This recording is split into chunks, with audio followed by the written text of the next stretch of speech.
चलिए आज की क्लास स्टार्ट करते हैं हम लोग। ठीक है, आज की क्लास में हम लोग फोकस करेंगे प्रॉपर्टीज़ पे। ठीक है, किसकी प्रॉपर्टीज़ पे? जो हमारा ITF है ना, उसके डिफरेंट कंडीशंस के लिए जो उसकी प्रॉपर्टीज़ हैं हम उसके ऊपर आज डिस्कस करेंगे, फोकस करेंगे। और क्या फोकस करेंगे? आज हम लोग ग्राफ बनाने की कोशिश करेंगे। ठीक है, अभी ग्राफ बनाएंगे किसके लिए? हमारा ITF जब बाहर हो और रिग्नो अंदर हो तब उसका ग्राफ कैसे बनता है। ठीक है, हम ये सब चीज़ आज डिस्कशन में देख के रहेंगे। ठीक है, चलिए स्टार्ट करते हैं। सबसे पहले आज की क्लास में प्रॉपर्टीज। ठीक है, तो प्रॉपर्टी जनरली हमने यहाँ पे 3 लिख चुके हैं यहाँ पे आपके पास। ठीक, ये हम लोग पहले भी डिस्कस कर चुके हैं ना विथ ग्राफ्स। आज जो इम्पोर्टेंट चीज़ है जिस पे हमको डिस्कस करना है वो ये है। ठीक है, लेकिन उससे पहले यहाँ देखिए मैंने एक टॉपिक डाला है निगेटिव एनालिसिस। ठीक है, क्या डाला है? Negative analysis. यदि मैं निगेटिव एनालिसिस की बात करता हूँ कि भाई यदि आपके पास इनपुट कैसा हो, आपके पास जो इनपुट है वो कैसा हो आपका निगेटिव इन द सेंस जो x है वो निगेटिव हो तो अपने को क्या रिजल्ट मिलेगा। ठीक है, तो ध्यान दीजिएगा जैसे हम बात करते हैं साइन इनवर्स ऑफ -x का, तो ध्यान रखिएगा साइन इनवर्स एक कैसा फंक्शन है? एक ऑड फंक्शन है। कैसा फंक्शन है भाई? एक ऑड फंक्शन है।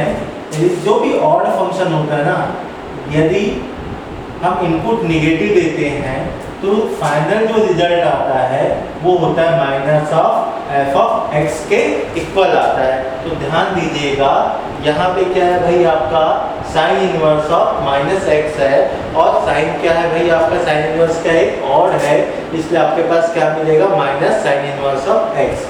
सिमिलर वे में टेन के लिए भी वही फंडा है भाई कि टेन भी कैसा आपके पास फंक्शन है, ऑड फंक्शन है। ऑड है मतलब आपको क्या मिलेगा? Minus tan inverse of x मिलेगा। सेम कोसेक की भी बात करोगे तो क्या मिलेगा? Minus cosec inverse of x मिलेगा। ठीक है, यहाँ तक कंफर्म। अब रही बात कि भाई आगे के 3, ध्यान दीजिए ये कैसा आपके पास? ऑड है। बाकी 3 कैसा होता है? ये 3 होता है नन, मीन्स नहीं ऑड होते हैं और नहीं ये इवन होते हैं। ध्यान दीजिएगा cos inverse of x।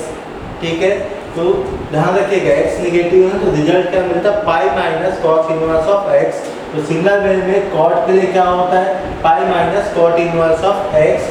Sec inverse of -x का क्या होता है? Pi minus sec inverse of x। ध्यान रखिएगा ये जो हमने प्रॉपर्टीज लिखा है, जो नेगेटिव एनालिसिस कर रहे हैं, इसका डेरिवेशन उतने जरूरत नहीं है जितना अपने को क्या करना है, इसको याद रखना है। ध्यान देना यदि ITF में आपको क्वेश्चन करना है तो आपको क्या करना पड़ेगा? कुछ चीज़ें याद करनी पड़ेगी। ठीक है, यदि आप कुछ चीज़ें याद करोगे तो आपका ITF बहुत आसान हो जाएगा। ठीक है, एक मात्र ऐसा चैप्टर है जहाँ कुछ याद करना नहीं पड़ता है।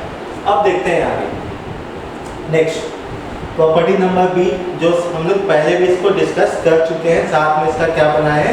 ग्राफ भी बना चुके हैं। क्या बना चुके हैं? इसका ग्राफ। और हमको पता है इसका ग्राफ कैसा बनता है? लाइन। ठीक, कैसे बनता है? लाइन। तो देखिए रिग्नो बाहर है, ITF अंदर है, तो क्या मिलेगा? वेरिएबल। जो भी वेरिएबल आपका किसका होगा? ITF का होगा। तो आपका साइन इनवर्स ऑफ x की value x, cos inverse of x की वैल्यू क्या मिलेगा? x, tan inverse of x की वैल्यू भी मिलेगा x। तो इसी तरीके से सभी की वैल्यू क्या मिलेगा? x। बट एक चीज़ याद रखना है कि जो भी आपके पास डेटा आएगा, ये जो x आया है ये हमेशा अपने डोमेन पे रहेगा। क्या रहेगा? अपने डोमेन पे रहेगा। ये चीज़ दिमाग में रखिएगा। ठीक है, अब इम्पॉर्टेंट चीज़, सबसे इम्पॉर्टेंट, इसको लगाओ 3 स्टार या 5 स्टार। चलो 5 स्टार लगा देते हैं। ठीक, इसके क्वेश्चन बहुत आता है और बच्चे बहुत फंसते हैं इसमें। तो ध्यान दीजिएगा यदि आपके पास ITF बाहर है, रिग्नो अंदर है, तो नो डाउट x ही आएगा, नो डाउट x ही आएगा। बट ध्यान रखिएगा ये जो x है ना अपने डोमेन पे रहेगा। आप बोलोगे सर यहाँ पे भी x है, वहाँ पे भी x है, तो कैसे डिफरेंट हो गया? ध्यान रखिएगा जब आप डील करने जाओगे क्वेश्चंस को, जैसे ले लेता हूँ मैं साइन इनवर्स ऑफ साइन 1, इसकी वैल्यू निकाल। ठीक, तब इस टाइप से क्वेश्चन आते हैं ना, इसको हम लोग बाय ग्राफिकल वे इसको कैलकुलेट करेंगे कि भाई साइन इनवर्स ऑफ साइन 1 की वैल्यू क्या होगा। ठीक है, अभी बस इतना याद रखिएगा, जो भी यहाँ पे प्रॉपर्टी लिखोगे वो डोमेन के अंदर के ही बात में आएगा। तो sine inverse of sine x की value x, cos inverse of cos x की वैल्यू 1, ठीक है। ध्यान रखिएगा जिस ऑर्डर में मैंने यहाँ पे नोट किया है, लिखा है, आपको उसी ऑर्डर में नोट करना है। क्यों? इससे एक फायदा क्या होगा, आपको जब याद करना पड़ेगा इसके डोमेन्स को तो आपको बहुत आसान होगा। देखिए अभी ध्यान दीजिए, यदि मैं sign inverse of sine x की बात करता हूँ तो इसका डोमेन क्या है भाई, -π/2 से +π/2 इन क्लोज इंटरवल। कॉस की बात करो तो cos inverse of cos x का क्या होता है x, इसका डोमेन क्या होगा भाई 0 to π इन क्लोज इंटरवल। अब आगे की बात करते हैं यहाँ पर, ठीक है। नेक्स्ट बात करो जाओगे तो क्या हो जाएगा, tan inverse of tan x की बात करो, इसका इंटरवल होता है जिसमें इसका डोमेन आता है -π/2 से +π/2 ओपन इंटरवल। अब बस ठीक है, अब आगे क्या करना है आपको, cot inverse of cot x का याद कर लीजिएगा, ध्यान रखिएगा, ठीक है। जो आपका cos तो होता है ना, सेम आपका cot का भी होगा, बस क्या लग जाएगा ओपन इंटरवल, क्या लग जाएगा ओपन इंटरवल, ठीक है। अब देखो ध्यान देना, याद करने का तरीका देखते चलिएगा, फर्स्ट, थर्ड और फिफ्थ आप एक साथ याद करो, सेकेंड, फोर्थ और ये लास्ट। अब इसका क्या मतलब है ध्यान दीजिएगा, π/2 -π/2 से +π/2, थर्ड में क्या है भाई -π/2 से +π/2, बस इंटरवल क्या है आपके पास, एक क्लोज है दूसरा क्या है ओपन। उसके बाद नंबर फिफ्थ कोसेक में जो यहाँ पे आपका साइन है उसमें से आप क्या करिए 0 को हटा दीजिए, मतलब बीच वाली वैल्यू हटा दो। सिमिलर वे में सेकेंड, फोर्थ और सिक्स की बात करो, सेकेंड में क्या है 0 to π क्लोज इंटरवल, फोर्थ में क्या करो ओपन कर दो, और फिर लास्ट में क्या करो क्लोज लिखिए और बीच वाली वैल्यू हटा दो। तो बीच वाली कौन सी आएगी भाई, 0 से π के बीच में π/2। तो ध्यान रखना, याद करने का तरीका, first, third, fifth, second, fourth, last. First का इंटरवल क्या है -π/2 से +π/2, तो थर्ड का क्या होगा बस ओपन कर दो, क्लोज से क्या करो ओपन। फिफ्थ का क्या करो, क्लोज में से बीच वाले को हटा दो, ठीक है, क्लोज में से बीच वाले को हटा दो। ये हो गया आपके पास sine inverse sine x, tan inverse tan x, और आपके पास जो बच जाएगा cosec inverse of cosec x का। अब देखिएगा सेकेंड, फोर्थ, सिक्स्थ, सेकेंड का क्या है 0 to π क्लोज इंटरवल, फोर्थ क्या है आपके पास उसको ओपन कर दो, लास्ट क्या है जो आपने ध्यान दीजिएगा सेकेंड का लिखा है उसके बीच वाली जो वैल्यू है 0 से π, वो वैल्यू का आप हटा दीजिएगा, वो वैल्यू का आप क्या करिए हटा दीजिएगा। ये हो गया आपके पास प्रॉपर्टीज, ठीक है, ये आप नोट करिए। फिर मैं आगे एक एक करके ये जो प्रॉपर्टी मैंने लिखा है ना, इन सब का क्या बनाऊंगा, ग्राफ बनाऊंगा, ठीक है। लेकिन उससे पहले एक इम्पॉर्टेंट कॉन्सेप्ट आपसे डिस्कस करना है, हैशटैग इम्पॉर्टेंट कॉन्सेप्ट जो कि होगा डिक्रीजिंग फंक्शन।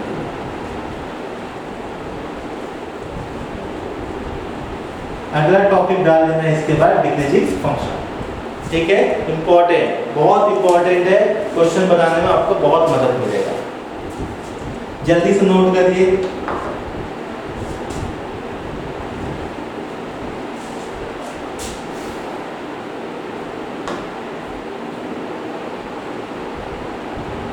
ओके चलिए, अब देखिएगा कुछ इंपॉर्टेंट चीजें जो डिस्कस करना है, तो इससे आपका क्या होगा क्वेश्चन बनाने में मदद मिलेगा। ध्यान रखिएगा इसको ना, कौन ऑड है, कौन नन है, कौन इवन है, ठीक है, और सबका ग्राफ आपको याद होना चाहिए। देखिए अगला हेडिंग डालो डिक्रीजिंग फंक्शन। यदि आपके पास कोई फंक्शन जैसे कि मान के चलते हैं एक f of x है, ठीक है, ये हो गया x1 and g of x है, ठीक है, इसकी वैल्यू है x2 मान लो, ठीक है।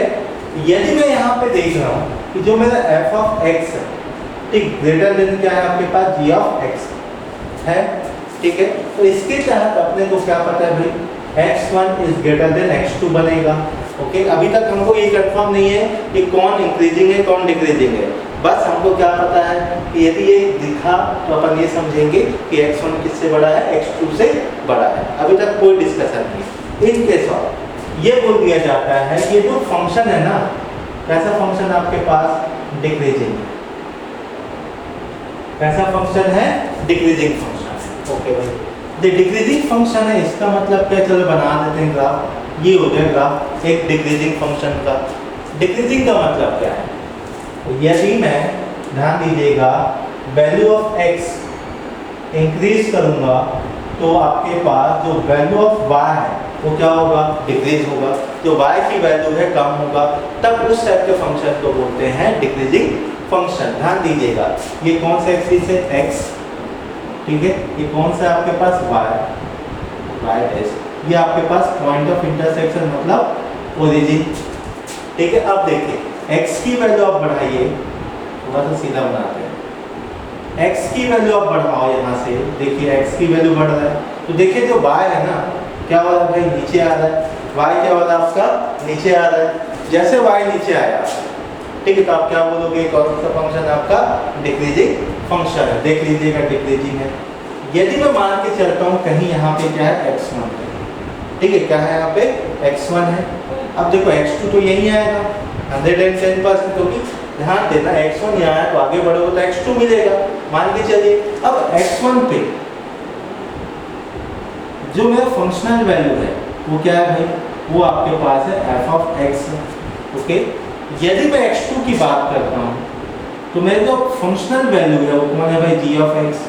तो यहाँ ध्यान दीजिएगा, यदि मैं बात करूँगा किसका, ठीक है, इसको मैं क्लिक करता हूँ, ये नॉर्मल के लिए था, ओके।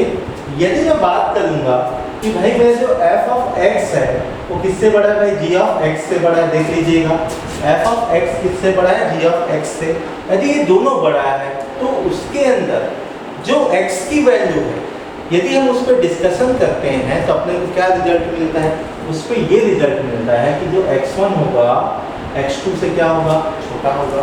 x1 क्या होगा, x2 से छोटा होगा। मतलब यहाँ देखिए, दोनों को ऑब्जर्व करिए, जो फंक्शनल वैल्यू का जो इनइक्वलिटी का जो सिंबल है वो क्या हो गया, रिवर्स हो गया। साइन ऑफ इनइक्वलिटी क्या हो गया, चेंज हो गया। ध्यान में रखिएगा, यदि डिक्रीजिंग फंक्शन है आपका तो द फंक्शनल वैल्यू, ध्यान दीजिएगा, जो भी इनके बीच में क्या लगेगा, इनइक्वलिटी होगा। यदि मैं वैल्यूज ऑफ x की बात करूंगा तो इनइक्वलिटी का साइन क्या हो जाएगा, चेंज हो जाएगा। अब वही बात किसी दिमाग में आएगा, सर यदि इन केस ऑफ हम ऐसे बात करते हैं x1 is greater than x2, यदि कोई बोलेगा एक काम करो, इसके साथ ना कुछ लगा दो, कोई फंक्शन लगा दो, इसके साथ क्या लगा दो, कोई फंक्शन लगा दो, चलो लगा देते हैं। कोसेक इनवर्स ऑफ x1, इधर लिख दो कोसेक इनवर्स ऑफ x2, लिख दो। अब एक चीज और ध्यान दीजिएगा, ये कह देता है कि कोसेक इनवर्स ऑफ जो भी होगा चप्पा, ये कैसा फंक्शन आपका, डिक्रीजिंग है। यदि डिक्रीजिंग है तो ध्यान दीजिएगा, तो साइन ऑफ इनइक्वलिटी क्या हो जाएगा, रिवर्स हो जाएगा। ठीक, चाहे आपके फंक्शनल की जो इनइक्वलिटी है वो आगे जाके चेंज होगा, या आपके पास डेटा का इनइक्वलिटी है वो चेंज होगा। मींस जब भी आपके पास डिक्रीजिंग फंक्शन होगा, साइन ऑफ इनइक्वलिटी क्या हो जाएगा, चेंज हो जाएगा, ओनली फॉर डिक्रीजिंग फंक्शन। ठीक है, ध्यान रखिएगा, ये concept only valid for decreasing function. ठीक है, यदि इंक्रीजिंग फंक्शन होगा तो ध्यान दीजिएगा, hashtag increasing, no sign of inequality change. Mean जो साइन ऑफ इनइक्वलिटी है वो कहीं पे भी आपका चेंज नहीं होगा। किसके लिए, ध्यान दीजिएगा, यदि आपका कैसा फंक्शन है, इंक्रीजिंग है, कैसा फंक्शन आपका इंक्रीजिंग है, ये बहुत इंपॉर्टेंट है। ठीक है, बहुत इंपॉर्टेंट है, मतलब बहुत सारे क्वेश्चन इसकी मदद से बनाएंगे, नोट करिए इसको।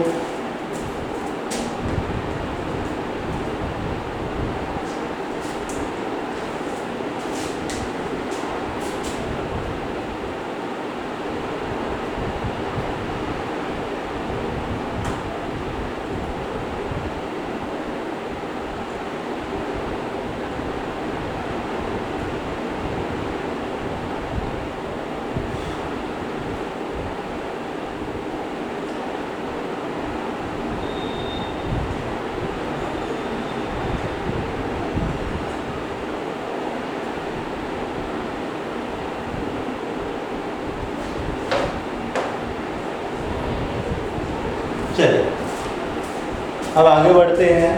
ठीक है, आगे के टॉपिक है आपके ग्राफ्स। ठीक है, जो भी प्रॉपर्टी जो था सी उसके बेस्ड ऑन रहेगा।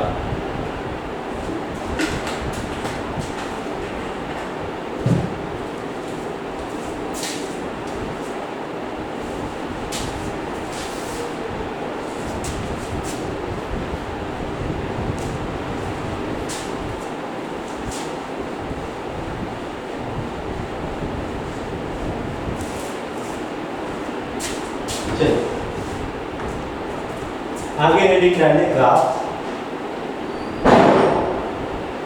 ओके, तो सबसे पहले हम लोग ग्राफ देखने जा रहे हैं sign inverse of sine x. Okay, इसकी वैल्यू क्या मिलता है एक्स, और एक्स किस कहाँ है भाई आपके पास -π/2 से +π/2। ये इसका क्या है डोमेन। अभी डोमेन को भूल जाओ, only for sign inverse of sine x का ग्राफ बनाना है।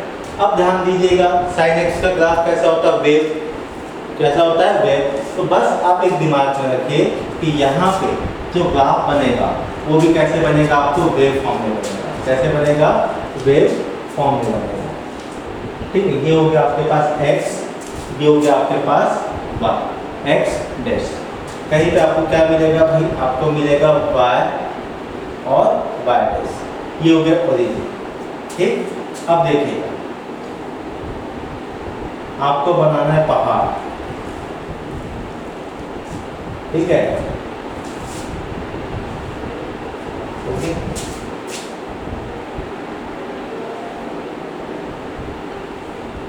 ये हो गया आपके पास ग्राफ। ठीक है, ध्यान रखिएगा ये मैंने ऊपर नीचे हो गया मेरे से, आप लोग प्रॉपर वे में बनाना है। ओके, ठीक। ये जो ग्राफ है किसका है भाई, sign inverse of sine x का ग्राफ। अब रही बात, ध्यान दीजिएगा कि हम वेरिएबल को मेंशन करते हैं। सबसे पहले कौन है भाई, ओरिजिन है।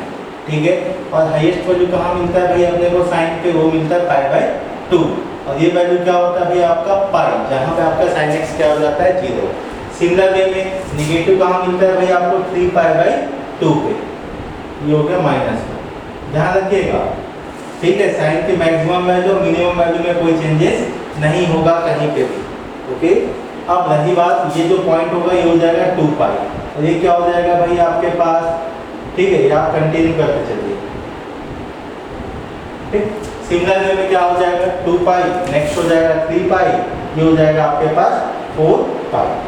ठीक, अब नेक्स्ट यहाँ पे क्या आएगा भाई आपके पास, ये पॉइंट मिलेगा आपको -π/2, ये पॉइंट मिलेगा -0.π, ये मिलेगा आपको -3π/2, और ये वैल्यू मिल जाएगा आपको -2 पॉइंट। ठीक, और ये देखिए आपके पास पॉइंट्स मिल जाएंगे। ओके, ये हो जाएगा आपके पास -3।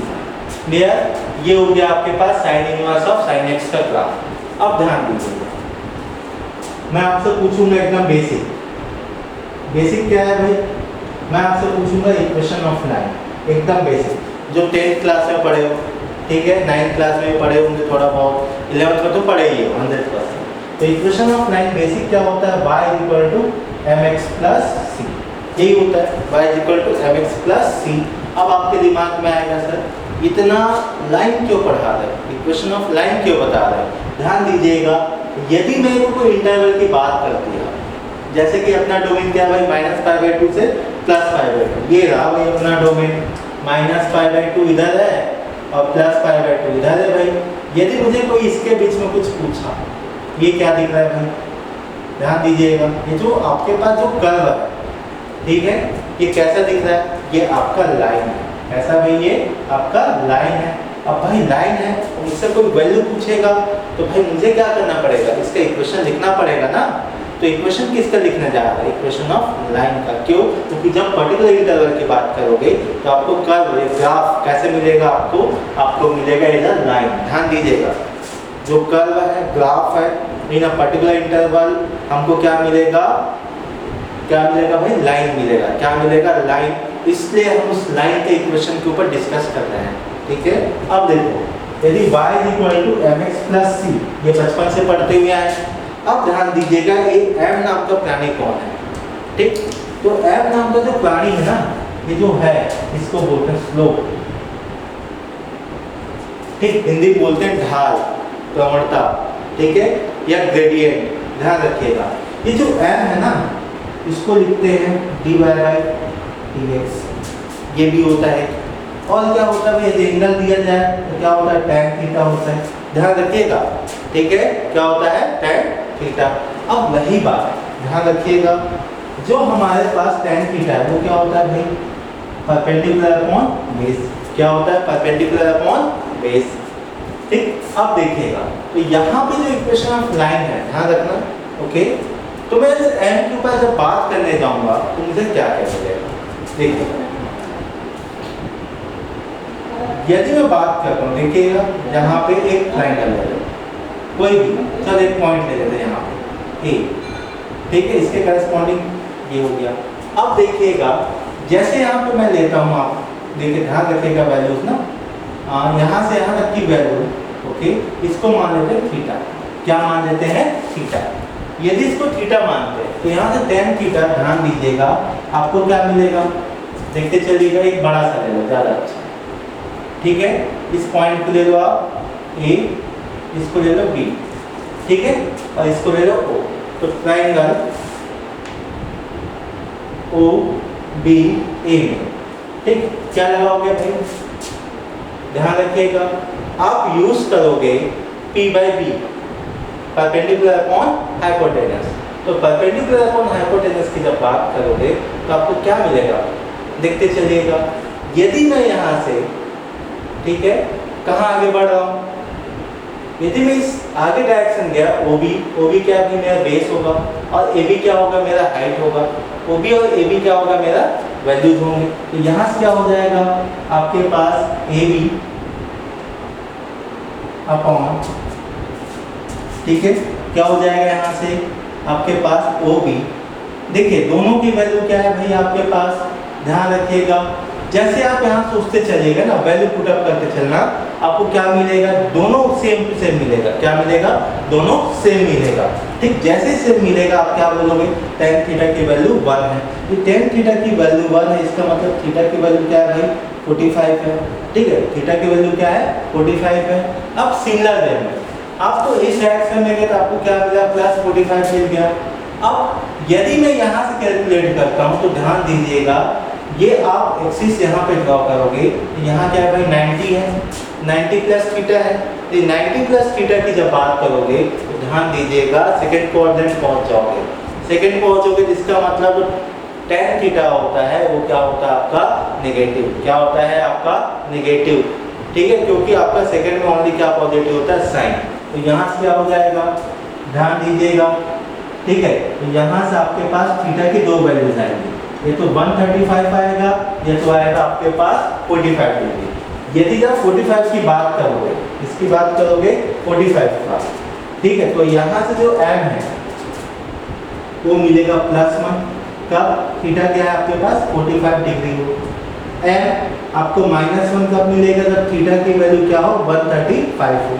ध्यान रखिएगा यहाँ थीटा दो ही मिलेगा, एक मिलेगा 45, दूसरा मिलेगा 135। ध्यान रखिएगा जो भी आपके पास इस डायरेक्शन पे होंगे, ठीक, ये सब बनाएंगे 45 डिग्री, ये सब क्या बनाएंगे आपके पास 45 डिग्री, और जो भी आपके पास, ध्यान रखिएगा, इस डायरेक्शन में मूवमेंट होगा, ओके, एक्सटर्नल एंगल्स होंगे, ये बनाएंगे 135, क्या बनाएंगे 135 डिग्री। तो यहाँ भी कितना बनेगा आपके पास 135 डिग्री, ठीक है, यहाँ भी कितना बनेगा आपके पास 135 डिग्री। ये जो डिग्री जाएगा ध्यान रखिएगा, यहाँ पे m क्या हो जाएगा -1, ठीक, तो m की सिर्फ दो वैल्यू है, +1 और -1। +1 मतलब जब इंक्लिनेशन इस डायरेक्शन की हो, ऐसा, ठीक, यहाँ बनेगा m की वैल्यू 1। यदि आपका इंक्लिनेशन, ठीक है, इसका ग्राफ का वो ऐसा हो गया, तो आप क्या करोगे भाई, वहाँ पे जो m की वैल्यू होगी वो होगा आपके पास -1। ध्यान रखिएगा ओनली दो आंसर्स पॉसिबल है, कौन कौन सा है, एक आपके पास +1 है और दूसरा क्या है आपके पास -1, ये हो गया स्लोप के बाद, ठीक। अब रही बात c क्या है, c ध्यान दीजिएगा वो है आपके पास y इंटरसेप्शन, क्या है भाई, c क्या है, y इंटरसेप्शन, मींस ये जो हमने ग्राफ बनाया ना, ये y एक्सिस को कहाँ पे कट करता है? जैसे मैं बात कर रहा हूँ किसका, इस लाइन की बात कर रहा हूँ, चलो इस लाइन की बात। तो देखिए y एक्सिस को कहाँ कट करेगा, ये कहीं नीचे आएगा, कहीं नीचे आएगा, और जैसे नीचे आ रहा है देखिए कहीं ना कहीं y एक्सिस को जब मैं फर्दर एक्सटेंड करूंगा तो यहाँ पे क्या करेगा, इंटरसेक्ट करेगा। अब आपके दिमाग में आएगा सर ये कौन सा पॉइंट होगा, ध्यान दीजिएगा जो यहाँ पे होगा ना उस लाइन पे x एक्सिस पे जो पॉइंट होगा, ठीक सेम पॉइंट आपको कहाँ मिलेगा, y एक्सिस में मिलेगा। मींस यहाँ से c की वैल्यू क्या आएगा, देखो 2 पाई तो होगा, क्या होगा 2 पाई तो होगा, लेकिन ध्यान दीजिएगा ये जो आपका ठीक है एक्सिस है, ये क्या है आपका नेगेटिव y एक्सिस है। क्या है ये नेगेटिव y एक्सिस है, यदि नेगेटिव y एक्सिस है इसलिए इसका वैल्यू क्या हो जाएगा, नेगेटिव। ध्यान रखिएगा दो चीजों का, पहली चीज m पॉजिटिव होगा कि नेगेटिव, m पॉजिटिव होगा कि नेगेटिव कैसे डिपेंड करेगा, एंगल, ठीक है एंगल ऑफ इंक्लिनेशन देख लीजिएगा पॉजिटिव है कि नेगेटिव वहां पे। और दूसरी चीज क्या ध्यान रखना, c का मतलब ध्यान रखिएगा कि वो y एक्सिस को कहां पे कट कर रहा है। यदि यहाँ कट कर रहा है इसका मतलब नेगेटिव। पॉइंट कौन होगा भाई, देख लीजिएगा यहाँ पे, यदि इसकी बात करोगे ध्यान देना, ये देखिएगा यहाँ पे कट कर रहा है, यहाँ पे 0 पे, तो यहाँ देखिए c की वैल्यू क्या हो जाएगा आपका 0 हो जाएगा, c की वैल्यू क्या हो जाएगा 0 हो जाएगा। अब रही बात इतना मेहनत क्यों, आपको अल्टीमेटली लिखना है इक्वेशन ऑफ लाइन। कहाँ लिखना चालू करोगे, ध्यान दीजिएगा इक्वेशन ऑफ लाइन की बात करोगे तो सबसे पहले देखो इसकी बात करते हैं, कॉर्नर से स्टार्ट करते हैं। दिख रहा है लाइन आपका, तो यहाँ एंगल कितना बनेगा भाई 45, तो y इक्वल टू क्या होता है आपके पास mx, m की वैल्यू क्या है 1 और x है तो x। अब ध्यान दीजिएगा ये कहाँ जा रहा है, नीचे जा रहा है, कहाँ जा रहा है ये नीचे, ऊपर जाएगा तो आपको एक्सिस नहीं मिलेगा ना, ध्यान दीजिएगा कहाँ जा रहा है ये, फर्दर एक्सटेंड करोगे तो नीचे, नीचे जा रहा है मतलब माइनस, और माइनस कितना होगा, ध्यान दीजिएगा ये पॉइंट देखिए कितना है 4 पाई, ये हो गया x माइनस 4 पाई, इस लाइन का इक्वेशन। अब इस लाइन का इक्वेशन क्या होगा भाई, अपने को तो पता है y इक्वल टू आना ही है। यहाँ देखिए आपके पास इंक्लिनेशन कैसा है, आपके पास मोर देन 90 डिग्री पे है, इसका मतलब m की वैल्यू क्या होगा माइनस, तो माइनस x। ओके अब देखिए ये कहाँ जा रहा है आपके पास, ऊपर जा रहा है, ठीक है ऐसा नहीं समझना इधर लेके नहीं आना, इधर कोई y एक्सिस नहीं, ये कहाँ जा रहा है ऊपर, ऊपर जा रहा है मतलब पॉजिटिव, पॉजिटिव कितना होगा प्लस 3 पाई, ये हो गया इसका ग्राफ। सिमिलर वे में यहाँ देखो इसका ग्राफ, इसका इक्वेशन क्या होगा, y इक्वल टू देखिए यहाँ पे एंगल क्या है पॉजिटिव, तो यहाँ क्या हो जाएगा आपके पास x, ओके और ये कहाँ जा रहा है नीचे, मतलब x माइनस 2 पाई, ये हो गया equation of line. Similar way में यहाँ देखो इसका लाइन का इक्वेशन क्या होगा, y इक्वल टू देखो एंगल कितना है मोर देन 90 है, मींस m की वैल्यू माइनस, तो m की वैल्यू माइनस मतलब माइनस x, ओके और ये कहाँ जा रहा है ऊपर, जो ऊपर जा रहा है इसका मतलब प्लस, तो ये हो गया। अब बताओ इस लाइन का इक्वेशन क्या होगा, देखिए यहाँ पे एंगल क्या है 45, एंगल क्या है आपके पास 45, यदि 45 इसका मतलब थीटा क्या हो जाएगा आपके पास, tan थीटा क्या हो जाएगा 1, tan थीटा 1 मतलब आपके पास x की वैल्यू क्या हो जाएगा पॉजिटिव है, क्यों, क्योंकि m की वैल्यू क्या है +1 है। अब देखो c की वैल्यू क्या है 0, तो y इक्वल टू x, इसका लाइन का इक्वेशन क्या मिला y इक्वल टू x, ठीक है आप नोट करो इस ग्राफ को, फिर आगे जाके क्या करेंगे क्वेश्चंस करेंगे।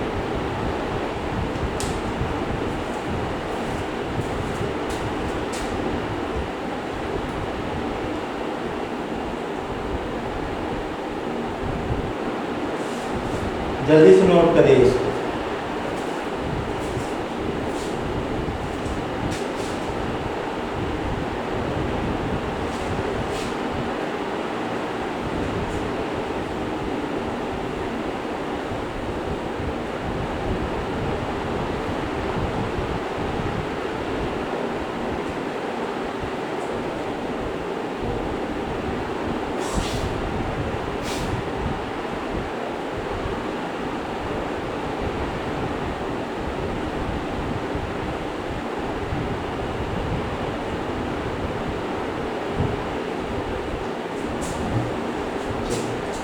यदि ये ग्राफ समझ में आ गया होगा तो मान के चलिए आपको बाकी ग्राफ्स में दिक्कत नहीं होगा। ध्यान दीजिएगा जब भी इस पैटर्न के क्वेश्चन आएंगे आपको ऑलवेज ध्यान रखिएगा ग्राफ बनाना है, दूसरा मेथड यूज मत करना, ठीक है, क्योंकि बहुत सारे क्वेश्चन बहुत आसानी से बनेगा इससे। देखिएगा अब देखो आगे मैं बढ़ता हूँ, इसको मैं क्लीन कर रहा हूँ यहाँ पे, ठीक है।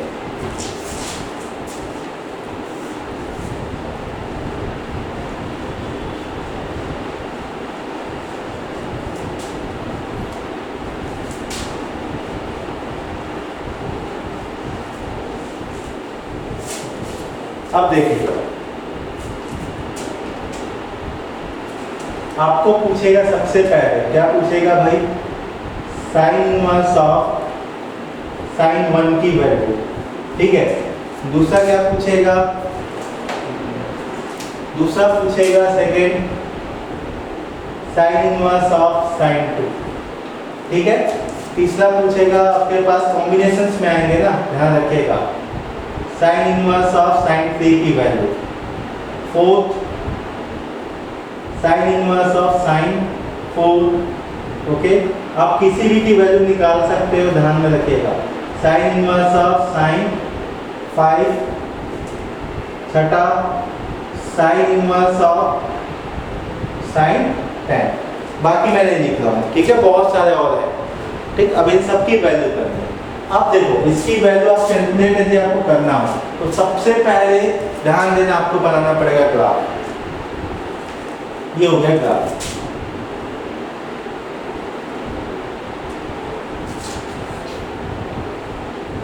ठीक। इस ग्राफ में देखिएगा सबसे पहले आपको एक काम करना है, पॉइंट में यहाँ पे नोट कर देता हूँ।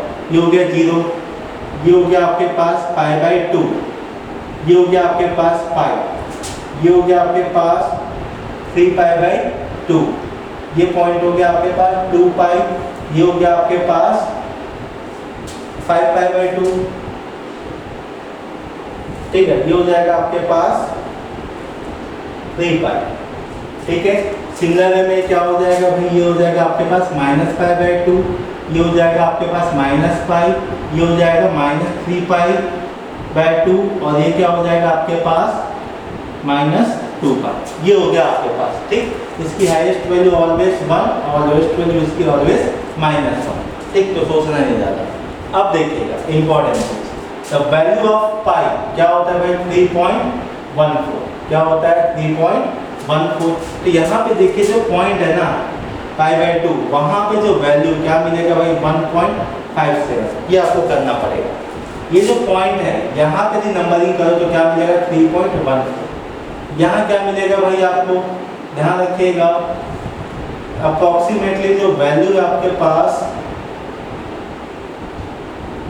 4.5, क्या मिलेगा 4.5 समथिंग।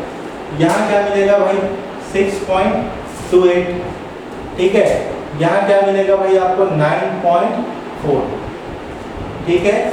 और ये क्या हो जाएगा भाई आपको 7.5 समथिंग, ठीक। ये सब पॉइंट्स आपको पता होने चाहिए, ओके। अब देखिएगा सबसे पहले वैल्यू किसका निकालना है, आपको निकालना है साइन इनवर्स ऑफ साइन 1 का। तो देखो वेरिएबल क्या है 1, ठीक।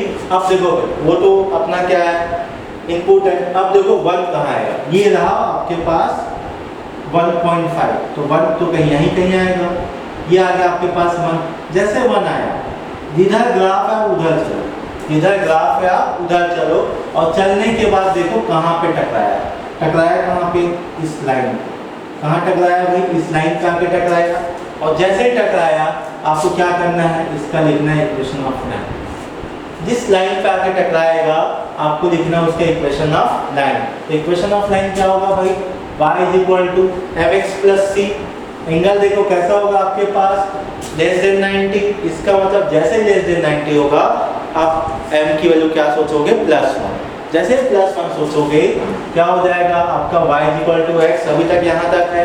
अब अगला आपको क्या करना है भाई, c की वैल्यू। देखो ये जो लाइन है कहाँ से पास करके जा रहा है y एक्सिस को, जब y की वैल्यू क्या है 0 है, यहाँ से पास करके जा रहा है, इसका मतलब c की वैल्यू क्या हो जाएगा 0। तो आपको क्या मिला, equation of line y = x। यदि y = x है, ध्यान दीजिएगा ना, ये सब किसके इक्वल होगा, y के इक्वल होगा, ठीक है। और जितना वैल्यू यहाँ लिखा है ये सब x है, यहाँ मिलेगा 1, क्या मिलेगा 1, ये पहले का आंसर। दूसरा देखो क्या है भाई, sin 2। sin 2 का मतलब देखो कहाँ पे है आपके पास, देखो ये 1.57 है, 3 पॉइंट है, मतलब 2 कहीं यहाँ पे आएगा, 2 कहीं यहाँ पे आएगा। जैसे आया इधर ग्राफ में बढ़ जाओ, जैसे बढ़े आपको एक पॉइंट ऑफ इंटरसेक्शन मिलेगा। जैसे पॉइंट ऑफ इंटरसेक्शन मिलेगा आपको आइडेंटिफाई करना है कि भाई कौन सा लाइन है। तो लाइन देखिए y इक्वल टू, एंगल देखिए क्या है भाई, मोर देन 90 है, तो एंगल मोर देन 90 है, इसका मतलब क्या है, स्लोप क्या होगा, नेगेटिव, इसलिए -x हो गया। अब देखिए ये जो लाइन है ना, ये y एक्सिस को कहाँ पे कट करेगा, इधर जाकर थोड़ी कट करेगा, उधर ही जाएगा ऊपर, और कहाँ पे कट करेगा, ध्यान देना जहाँ पे ये पाई है, ठीक है, कहाँ पे कट कर रही है, पाई पे। अब प्लस और माइनस कैसे डिपेंड करेगा कि पॉजिटिव y एक्सिस में है कि नेगेटिव y एक्सिस में। देखिए ये कहाँ पे आपका पॉजिटिव y एक्सिस पे कट करेगा, तो पॉजिटिव पे कट करेगा मतलब पाई से प्लस पाई, ये हो गया। तो ध्यान दीजिएगा x की वैल्यू क्या है, -2 है प्लस पाई, ये हो गया इसका रिजल्ट। ठीक, थर्ड के लिए देखिए 3 है, 3 का मतलब कहाँ पे आएगा भाई, ये यहीं कहीं आएगा, देख लीजिए आप, 3.14 से तो छोटा होगा ना, कहाँ जाएगा, ऊपर जाए, ऊपर जाए मतलब अगेन सेम लाइन को कांटेक्ट किया, सेम लाइन के साथ, तो पॉइंट ऑफ कांटेक्ट कहाँ है भाई, इसी लाइन पे है। तो इस लाइन पे इसका इक्वेशन क्या है, इसका इक्वेशन है -x प्लस पाई, लिख दो बस, कुछ नहीं, बहुत आसान है। ठीक, इससे बहुत सारे क्वेश्चन बनेंगे, देखना अभी। अब आगे देखो 4 का मतलब भाई देखो 4.5 इधर है, 100% 4 का यहाँ पे आएगा, जहाँ पे आया भाई देखो ग्राफ किधर है, नीचे के ऊपर, इधर उधर पहुँचा दो, और देखो कौन सी लाइन को इंटरसेक्ट करेगा भाई, इस लाइन को इंटरसेक्ट किया, तो इस लाइन का इक्वेशन अपने पास पहले से है, क्या है भाई, -x प्लस पाई, तो -x मतलब -4 प्लस पाई, काम खत्म। 5 की बात करो तो 5 100% कहाँ होगा, 3π/2 और 2π के बीच में होगा। ग्राफ किधर है भाई, देखो हाँ नीचे आओ, तो पॉइंट ऑफ इंटरसेक्शन कहाँ किया भाई, इस लाइन पे किया, यदि इस लाइन पे किया तो इसका इक्वेशन क्या होगा, y इक्वल टू देखो स्लोप क्या बनेगा आपका +1, क्यों, क्योंकि ध्यान दीजिएगा एंगल क्या है, लेस देन 90 है, जैसे एंगल लेस देन 90 इसका मतलब स्लोप 1। अब आगे देखिए, ठीक, ये जो पॉइंट है ना उसको लिख लो, पॉइंट को लिख लो। आफ्टर लिखने के बाद देखो पॉजिटिव होगा कि नेगेटिव, इस ग्राफ को ना, इस लाइन को आगे एक्सटेंड करो, आगे एक्सटेंड करोगे तो y एक्सिस को कहाँ कट करेगा, नेगेटिव y पे, कोई पॉइंट होगा, पॉइंट क्या होगा 2π, तो कहाँ कट करना है, नेगेटिव मतलब माइनस। तो ध्यान देना यहाँ डेटा क्या होगा, x -2π, ये हो गया। 10 की बात करो, 10 की बात जब करने जाओगे तो आपको क्या मिलेगा, ध्यान देना, अच्छा भाई 9.42 है, इसका मतलब आगे बढ़ेगा, ठीक है, आगे बढ़ेगा मतलब 10 के यहाँ पे आएगा, यहाँ पे आया मतलब इसको टकराया, ध्यान रखिएगा। तो इसका लाइन ऑफ इक्वेशन क्या होगा, y इक्वल टू एंगल क्या है आपका, मोर देन 90 से -1 और 3π, ओके, पॉइंट होगा ना तो y एक्सिस को कट करेगा, कौन होगा 3π। अब देखो ऊपर है कि नीचे, ऊपर इसका मतलब प्लस, तो क्या मिलेगा यहाँ से आपके पास -x प्लस 3π, ये हो गया इसका आंसर। ठीक है, आप चाहो तो ग्राफ को आगे फर्दर एक्सटेंड करना, कुछ भी डेटा पूछे आपको बस ग्राफ बनाना है, और ऐसा नहीं कि एकदम मेजर करके बनाना है, बस आपको क्या करना है, हाँ भाई मुझे पहाड़ बनाना है, बस ऐसे, ठीक है, जहां तक बोलेगा बनाते चलो, बस बनाते चलो, ठीक है, अच्छा नहीं बना आप लोग बना लेना, ठीक, इसको नोट करवाओ, इंपॉर्टेंट है ना। जैसे यहाँ पे हमने क्या बनाया है, साइन का, सेम बनाएंगे कॉस का। आफ्टर देन आपको जो क्वेश्चन पूछा जाएगा कंबाइंड करके पूछा जाएगा, ठीक है, नोट करिए जल्दी से।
अगला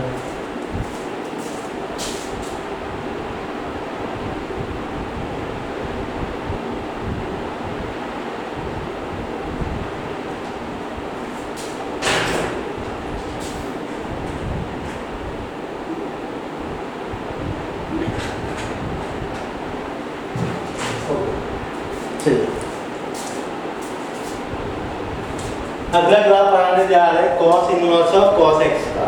ठीक है, ध्यान रखिएगा जब भी आपके पास आईटीएफ बाहर होगा 110% एक लाइन ही मिलेगा, तो आपको इक्वेशन ऑफ लाइन लिखने आना चाहिए, तो आपसे क्वेश्चन बन जाएगा।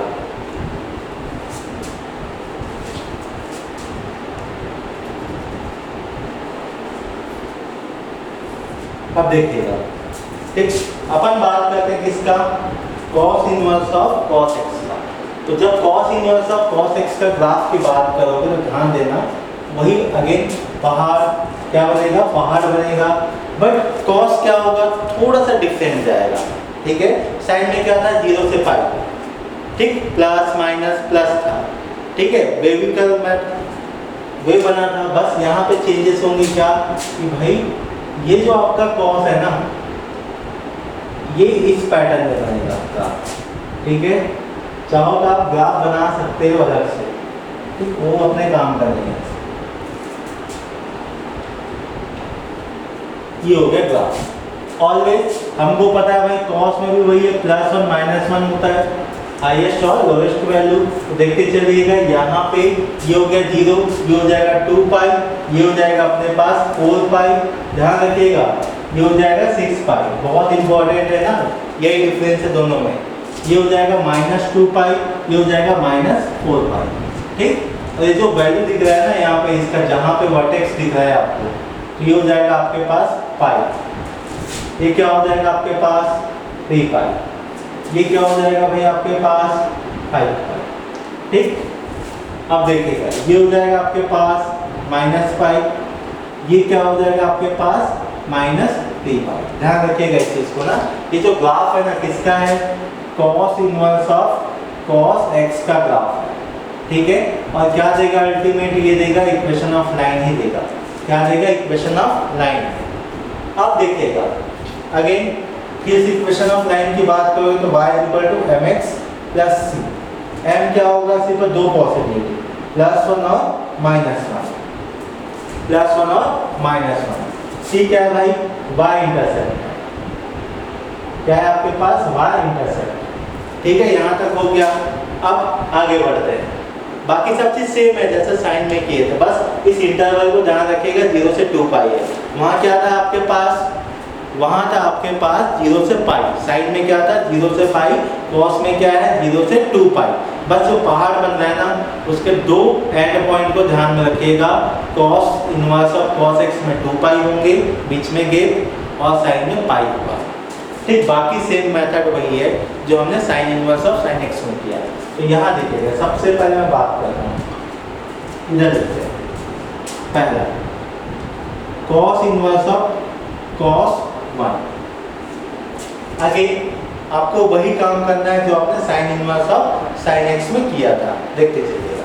अब 1 की बात करोगे तो देखो ये होता है 3.14, ये क्या होगा आपके पास 6.28, ये क्या होगा 9.42, अब ये क्या होगा भाई आपके पास, ध्यान दीजिएगा, ये 12.56, अब नेक्स्ट क्या हो जाएगा भाई 15.70। ठीक, आप कंटिन्यू करते जाना, ओके। ठीक, अब देखिए पहला क्या है 1 कहाँ आएगा भाई, अपने को तो पता है भाई 0 से 3 के बीच में ही आना है। जैसे ही आपको मिल जाएगा, पहले इसको हाईलाइट करो, हाईलाइट करने के बाद इधर ग्राफ उधर पहुँचा दो, और जैसे पहुँचेगा देखो भाई कहाँ पे कट कर रहा है, ये कट कर रहा है इस लाइन पे, कहाँ पे कट कर रहा है इस लाइन पे। इसका इक्वेशन क्या होगा भाई, y = देखो इंक्लिनेशन कैसा है आपका, जो थीटा है आपका कैसा है, <90 है। जैसे ही <90 हो गया 110%, m क्या होगा पॉजिटिव, m क्या होगा पॉजिटिव, मतलब +1। ठीक है, क्या हो जाएगा +1। जैसे +1 होगा तो अपने को पता ना इक्वेशन ऑफ लाइन क्या होता है, y = mx + c होता है। तो भाई ये हो जाएगा x ओके, अब देखो कहाँ पे कट कर रहा है आपका y एक्सिस को, ये कर रहा है आपका 0 पे, इसलिए 0। तो y इक्वल टू x, ये हो गया इस लाइन का इक्वेशन। तो यहाँ आंसर क्या आएगा भाई 1। ठीक, पूरा मेहनत इसी पे है ना। दूसरा cos इनवर्स ऑफ cos 4, बाकी आपके यहाँ वाले ना, बाकी चीजें आप निकाल के देख लेना। cos 4 क्या हो जाएगा, 4 का मतलब कहाँ टकराया भाई, इधर मिलेगा, ये इधर आके टकराया, ये हो गया पॉइंट ऑफ इंटरसेक्शन। तो यहाँ पे देखो इक्वेशन क्या होगा, y equal to minus X, और किधर टकराएगा भाई प्लस 2 पाई पे। तो यहाँ देखिए क्या हो जाएगा -4 प्लस 2 पाई। अब देखिएगा ये जो वेरिएबल है उसके प्लेस में 5, 6, 9, 10, 12, ठीक है 3, ये आपके लिए क्या है, होमवर्क। क्या है ये आपके लिए होमवर्क है। ठीक, आप इसको करके लाइएगा, और कहीं पे भी डाउट होगा तो पूछ लेना। ध्यान रखना अपनी मर्जी से कोई भी नंबर ले सकते हो। ठीक, आज की क्लास बस इतनी ही, कल मिलेंगे बाकी ग्राफ के साथ। ठीक है, थैंक यू।